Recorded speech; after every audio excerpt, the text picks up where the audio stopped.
wọ́n fún El-Rufai ní bẹ́ẹ̀lì ṣùgbọ́n àwọn ẹbí ẹ̀ ti tún kó bá a o. adájọ́ Joyce Abdulmalik adájọ́ ilé-ẹjọ́ gíga nílùú Àbújá ti fún Nasiru El-Rufai gómìnà ìpínlẹ̀ Kaduna ní bẹ́ẹ̀lì lọ́jọ́ ajé Monde tó kọjá lọ yìí. ó ní kó máa lọ sílé kó máa tilé wá jẹ́jọ́. àmọ́ bẹ́ẹ̀lì náà lágbára débi pé àdá tó lóun fẹ́ la àpáta ni o eyín ẹ̀ á ká tán pátá. bí El-Rufai yóò ti rí ètò bẹ́ẹ̀lì náà ṣe tí yóò lè kó gbogbo ohun tí adájọ́ ní kó wá kalẹ̀, kínní náà yóò le púpọ̀ fún un, kì í ṣe pé yóò le díẹ̀ rárá. yàtọ̀ sí tìyẹn, nígbà tí wọ́n fún un ní bẹ́ẹ̀lì náà tán, kàkà kí wọ́n jẹ́ kó wà nítòsí ibi tí wọn yóò ti tètè rí gbà jáde, àwọn DSS ni wọ́n gan an lápá pọ́npọ́n, wọ́n ní kó máa tẹ̀lé àwọn ká lọ. kò sí ààyè rásímọ́ gbọ́gẹ́ kankan mọ́. nísàlẹ̀ ìtìmọ́lé lọ́hùn-ún làwọn yóò tì í mọ́. tó bá rí ètò bẹ́ẹ̀lì ẹ̀ ṣe làwọn yóò jẹ́ kó jáde. ìdí ni pé lásìkò yìí ọ̀rọ̀ ọkùnrin náà ti yàtọ̀ díẹ̀ sí ti tẹ́lẹ̀. ẹjọ́ tí wọ́n ń bá a ṣe lọ́wọ́ báyìí ẹjọ́ tàwọn DSS ni. ẹjọ́ pé wọ́n dá wáyà tẹlifóònù olùdámọ̀ràn ààrẹ lórí ètò ààbò Nuhu Ribadu lu ni wọ́n ń bá a ṣe. nílé ẹjọ́ lánàá òde yìí ọjọ́ ìṣẹ́gun Tuesday ọjọ́ 19 oṣù karùn-ún 2026 yìí àwọn ẹlẹ́rìí dìde tako El-Rufai o, wọ́n sì ṣe àlàyé ohun tó ṣẹlẹ̀ gan-an. ohun àkọ́kọ́ ni pé ilé ẹjọ́ fẹ́ mọ̀ bóyá lóòótọ́ ni El-Rufai sọ àwọn ọ̀rọ̀ tí wọ́n ló sọ, tó sọ pé ẹnìkan dá wáyà fóònù Ribadu lu ó sì fi kinní náà ránṣẹ́ sóun. níbẹ̀ lòun ti mọ̀ pé Ribadu ti pàṣẹ pé kí ICPC mú òun. nílé ẹjọ́ olùpẹ̀jọ́ ìjọba agbẹjọ́rò àgbà SAN Olúwọlé Aládédoyè wá pe àwọn DSS lórí ọ̀rọ̀ yìí pé kí wọ́n wá ṣe àlàyé bí ọ̀rọ̀ náà ti ṣe jẹ́ gan-an níwájú adájọ́. àwọn DSS ní nígbà tí àwọn rí ìfọ̀rọ̀wánilẹ́nuwò tí El-Rufai ṣe lórí tẹlifíṣàn Arise lọ́jọ́ 14 oṣù kejì ọdún 2026 yìí, níbi tó ti fẹnu ara ẹ̀ sọ pé lóòótọ́ làwọn dá tẹlifóònù Ribadu lu kí á làwọn ti kò síṣẹ́ lórí ẹ̀, nítorí bí irú nǹkan bẹ́ẹ̀ yẹn bá jẹ́ òótọ́ àjẹ́ pé ètò ààbò Nàìjíríà ti mẹ́hẹ̀ nìyẹn, níbi tí ẹni tí kò súnmọ́ iléeṣẹ́ ètò ààbò bá ti ní ọgbọ́n tàbí ìmọ̀ tàbí tó ní ẹ̀rọ tó lè fi dá tẹlifóònù olórí iléeṣẹ́ ètò ààbò lu tó sì gbọ́ gbogbo ohun tí wọ́n ń sọ. àwọn DSS ní ohun tó jẹ́ kí àwọn tètè kiri mọ́ṣẹ́ nìyẹn nígbà tí àwọn gbọ́ tí mínísítà àtijọ́ tó tún jẹ́ ògúnnágbòǹgbò nínú ẹgbẹ́ ADC ń sọ bẹ́ẹ̀, torí ó ń bọ̀ àwọn nìkan kọ́ ni wọ́n ń dẹ́ẹ̀dẹ́ báyìí o, ojú ni wọ́n mú tó o. wọ́n ní nítorí ẹ̀ làwọn ṣe kọ́kọ́ lọ sọ́dọ̀ olùdámọ̀ràn náà fúnra ẹ̀, ìyẹn Nuhu Ribadu. wọ́n ní àwọn kọ́kọ́ fẹ́ mọ̀ bóyá ọ̀rọ̀ tí El-Rufai sọ yẹn bóyá lóòótọ́ ni Nuhu Ribadu gbé ìgbésẹ̀ tó jọ bẹ́ẹ̀ tàbí ó bá ẹnìkan sọ irú ọ̀rọ̀ bẹ́ẹ̀, nítorí tí kò bá bá ẹnikẹ́ni sọ irú ọ̀rọ̀ bẹ́ẹ̀ tí El-Rufai wá lọ sórí tẹlifíṣàn tó ń fọ́ koko, àjẹ́ pé ọkùnrin náà kàn ń fọ́ntọ́ lẹ́nu lásán ni. àwọn ò sì nítorí ìyẹn máa dààmú ara àwọn kiri.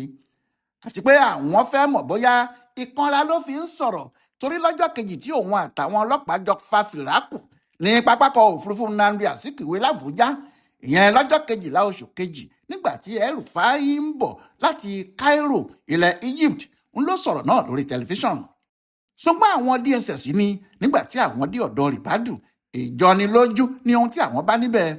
wọ́n ní Ribadu sọ fún àwọn pé lóòótọ́ lòun sọ̀rọ̀ náà, ẹni tí òun sì bá sọ ní olórí àwọn ICPC Musa Adamu Aliyu. wọ́n ní Ribadu sọ pé ohun tó ya òun náà lẹ́nu ni pé bí àwọn ti sọ̀rọ̀ náà gan-an ni El-Rufai gbé e jáde nígbà tó ń sọ̀rọ̀ lórí tẹlifíṣàn ọ̀hún. èyí tó fi hàn pé lóòótọ́ ló gbọ́ ohun tí àwọn sọ. àwọn DSS yìí tún ní nítorí pé àwọn mọ̀ pé agbọ́ ẹjọ́ ẹnìkan dájọ́ àgbà òṣìkà ní.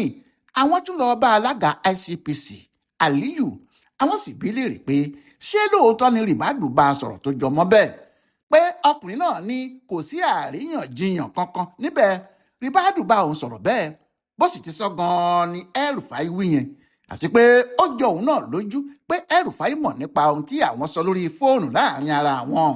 bẹ́ẹ̀ ni fóònù tí àwọn fi sọ̀rọ̀ náà kì í ṣe èyí tí aláìmọ̀ kankan lè déédéé jálù, fóònù síkírọ́rìtì ni. níbi tí ọ̀rọ̀ ti bẹ́ lójú nìyẹn o.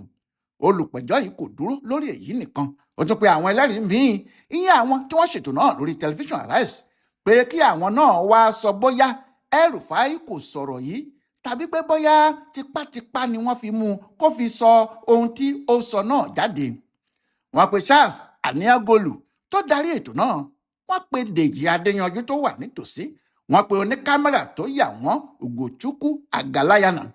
Gbogbo wọn ló sì jẹ́rìí pé kò sẹ́nìkan tó fi tipátipá mú El-Rufai o, ohun tó wà lọ́kàn ẹ̀ ló ń sọ jáde.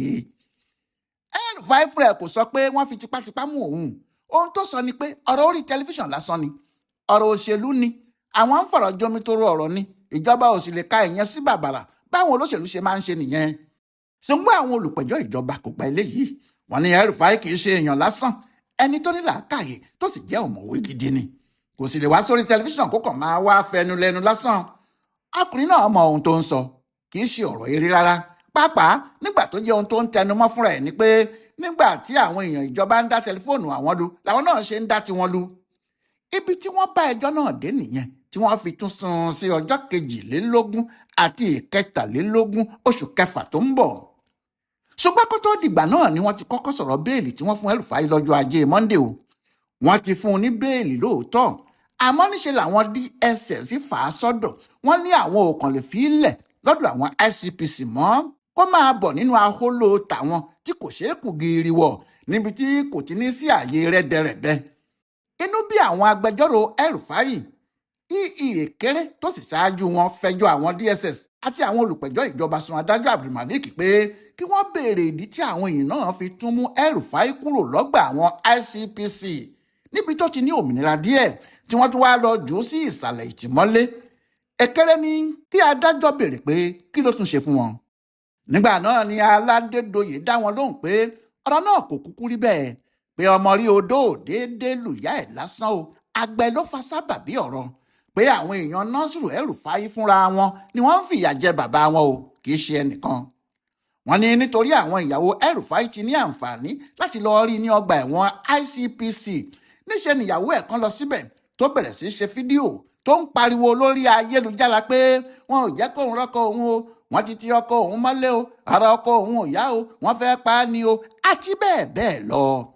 Oníbẹ̀ náà ni olóṣèlú kan Timi Frank lọ tóun náà sọ̀rọ̀ jáde pé wọ́n fẹ́ ṣe El-Rufai léṣe níbi tí wọ́n ti mọ́ ni o.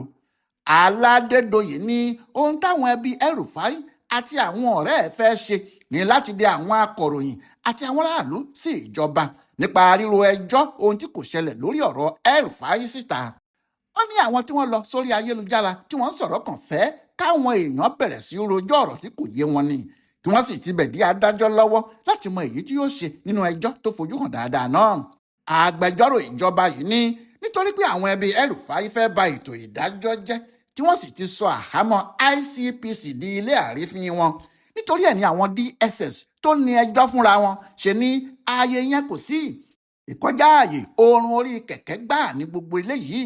Ìyẹn ló jẹ́ kí wọ́n rí El-Rufai tí wọ́n sì mú un lọ sọ́dọ̀ wọn, pé ẹni tó bá wá tó bẹ́ẹ̀ nínú àwọn ẹbí ẹ̀ tó jẹun tó yó tán tó ń wá bẹ́kùnbẹ́kùn kiri kó máa bọ̀ lọ́dọ̀ àwọn kó wá máa ṣe fídíò, tàbí kí àwọn tí kò mọ ìtumọ̀ ọ̀rọ̀ náà bẹ̀rẹ̀ sí sọ kọ́tànkọ̀tàn jáde lẹ́nu.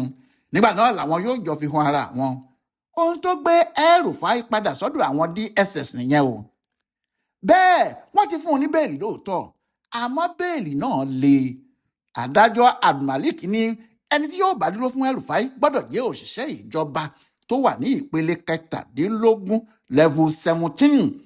Èyí ni pé tọ̀hún yóò jẹ́ bí akọ̀wé àgbà permanent secretary tàbí ọ̀gá àgbà pátá ní ẹ̀ka iléeṣẹ́ ìjọba director general. Tọ̀hún yóò ní ilé ládùúgbò Àṣokòrò tàbí Maitama nílùú Àbújá. Yóò sì kó gbogbo ìwé ilé náà kalẹ̀ fún kóòtù. Bẹ́ẹ̀ ni yóò fi bí owó oṣù ẹ̀ ti ń wọlé fún odidi oṣù 3 sí báǹkì ránṣẹ́ sáwọn tí mánéjà báǹkì náà yóò sì fọwọ́ sí. Ẹni tó fẹ́ dúró fún El-Rufai yìí yóò ya fọ́tò ara ẹ̀ ránṣẹ́ o. Yóò ṣe àfidáfídì pé tí wọn ò bá rí El-Rufai kí wọ́n mú òun dì. Owó béèlì mílíọ̀nù 100 tí wọ́n sì ń béèrè fún béèlì náà òun yóò wá jáde. Bákan náà ni wọ́n gbọ́dọ̀ gba lẹ́tà wá láti ọ̀dọ̀ alága ìgbìmọ̀ lọ́balọ́ba ìpínlẹ̀ Kaduna lẹ́ni tí yóò sọ pé òun mọ El-Rufai kò lè sá lọ. Gbogbo eléyìí kì í ṣe ohun tí El-Rufai lè rí bọ̀rọ̀ bó bá tilẹ̀ rí wọn rárá. Ìjọba ló ń bá a ṣẹjọ́. Òṣìṣẹ́ ìjọba wo ni yóò wá tẹ́rí sí pé òun fẹ́ gba béèlì ẹni tí ìjọba mú bí ọ̀tá? ṣé irú òṣìṣẹ́ ìjọba bẹ́ẹ̀ kò ní í farakásá? Tàbí òṣìṣẹ́ ìjọba wo ni yóò kó ìwé ilé ẹ̀ ní àṣokòrò kalẹ̀ pé kí wọ́n fi béèlì El-Rufai? Tàbí alága àwọn ọba Kaduna tó jẹ́ bí òṣìṣẹ́ ìjọba lòun náà ni yóò wá ní òun dúró fún ẹni tí gómìnà àtàwọn aṣòfin ń bá jà? Àwọn kíní wọ̀nyí le fún El-Rufai, ṣùgbọ́n gẹ́gẹ́ bí olóṣèlú ó ṣeé ṣe kí òun náà wá ọgbọ́n dá sí i. Títí tí yóò wá fi rí ọgbọ́n dá sí i, pátápátá léegun ń daṣọ borí ni o. Ohun tí odó bá dé kan kì í ríta, ọ̀dọ̀ àwọn DSS ni yóò wà nísàlẹ̀ ọgbà ẹ̀wọ̀n lọ́hùn-ún tí yóò ti máa ṣe ayé ẹ̀ lọ. Ọláyíwọlá Alága ló ń yẹ ọ̀rọ̀ béèlì tí wọ́n fún Nasiru El-Rufai wò, tó sì ń ṣe àkọsílẹ̀ fún ibùdó àgbáyé fún àṣà àti ìṣe Yorùbá World Center nínú ọgbà yunifásitì Ìbàdàn. A kú dédé àkókò yìí o.